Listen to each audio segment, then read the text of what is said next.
Hello viewers, আসসালামু আলাইকুম। আজ আমি কথা বলবো আমার একটা কাগজিলিবু গাছ সম্বন্ধে।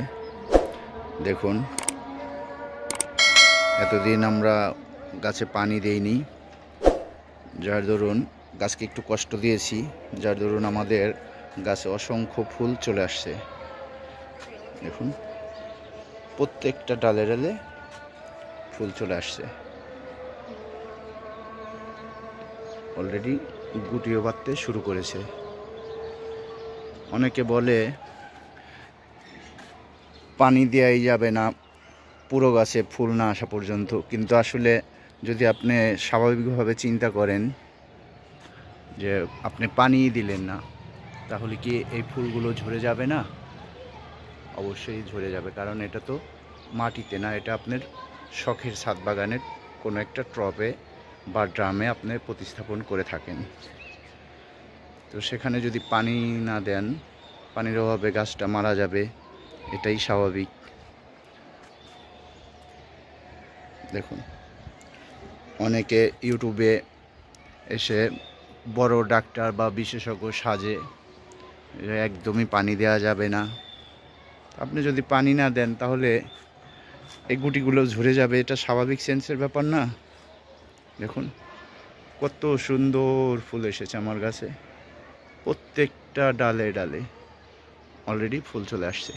এখন আমাকে তার মানে পানি দিতেই হবে। ইউটিউব ভিডিওতে আসলে অনেকে অনেক রকম সাজেস্ট করে, হ্যাঁ, তবে ফুল না আসার আগ পর্যন্ত আপনি গাছকে একটু কষ্ট দিতেই পারেন, কারণ কষ্ট না দিলে ওরা ফলনটা ওইভাবে কাঙ্ক্ষিত আপনাকে নাও দিতে পারে। তার জন্য একটু কষ্ট দিবেন। তার মানে এই না ফুল চলে আসার পরেও আপনি পানি দেওয়া থেকে বিরত থাকবেন।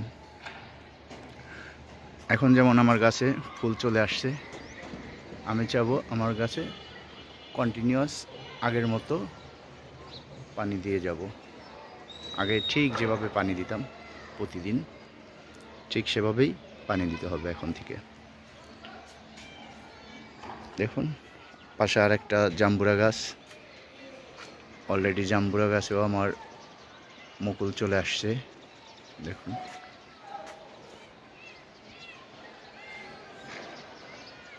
দেখতে পাচ্ছেন নিশ্চয়ই আপনারা, এটাও মুকুল চলে আসছে।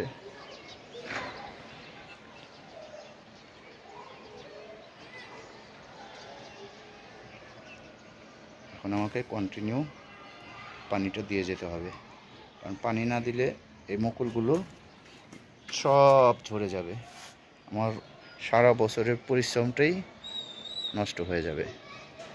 দেখুন কত সুন্দর গুটি বেঁধেছে। এটা জাম্বুরা, থাই জাম্বুরা গাছ।